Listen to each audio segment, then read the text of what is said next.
Okay yan. Mga kapal yung mga tao sa Montenegro dito. Balagbag mo na, balagbag. Balagbag mo na. Mag-viral yan sa ano, sa main office doon sa Batangas. Pag mo natanggalin yung sasakyan mo. Yan na yung mga grapal yung mga tauhan dito sa Burawanga na to.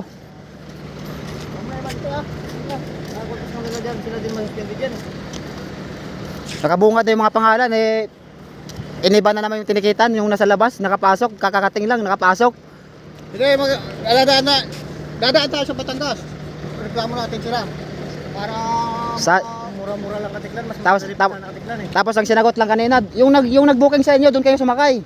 Ayun ay sinagot sa amin kanina, inano namin, boss, bakit yung dalawang yung nakaputi naman diyan ah. Oh, saka yung isa si Jojo. Nakagulo-gulo din nga pag-booking diyan ah. Kaya nga eh. Yung dumati yung ano na yan eh. Amin nga yun. Di ba doon Yung nag-ano ng resibo ngayon, ang sabi niya, nakapasok na. ang sabi niya yung nag-booking daw, doon kami sasakay daw. Yung iba na naman, bago na naman joke eh. Iba na naman yung lista. Inikisan yung ano nila eh, inikisan yung pangalan nila eh. Tangina, nagtanong lang ako. Mga gakapal yung mga tao dito eh. Kote mo, abe, kagina, di dapat kasi mo yung truck. Ay, magilok yung pokaw. Kami, si Jimmy pokaw sa ako. Kagina pala dapat. O, hindi pa nakapasok yung mga yan. Pumunta kami doon sa ano, sa Montenegro, nagreklamo kami doon. Sinamahan ko siya. Pulis, nagreklamo kami sa Pascal. Pulis dito. Pulis na ganito. Wag mo na i-alis yan dyan. Sunod-sunod yung pila eh. Grabe naman yung mga gakapal. Simana na kita di. Mga gakapal yung mga tao dito eh. Malakas. Mga ano na diyo, trabaho dito.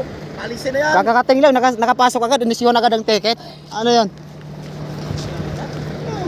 Nakapasok na nga tayo dito sa pier, hindi pa natikitan. Kumpiyansa na nga tayo, dito tayo sa loob, tapos tayo makasakay. Yung umaga kasi nandito sa loob lahat yun, pasok lahat yun. Huwag mo na tanggalin yung sasakyan mo dyan. Ganda, balagbag mo baka damay-damay na. Kasi pag sinakaan nila yan mamaya, video ko na yun pa mamaya, baka malaki pabayaran nila sa loob dyan. Baka damay-damay na yan. Ano yan, yung nasa yung galing sa Katiklan, lumipat dito, natikitan agad. Oo nga. Piste na yan. Magaling na yun, pare-pareho tayo tukod.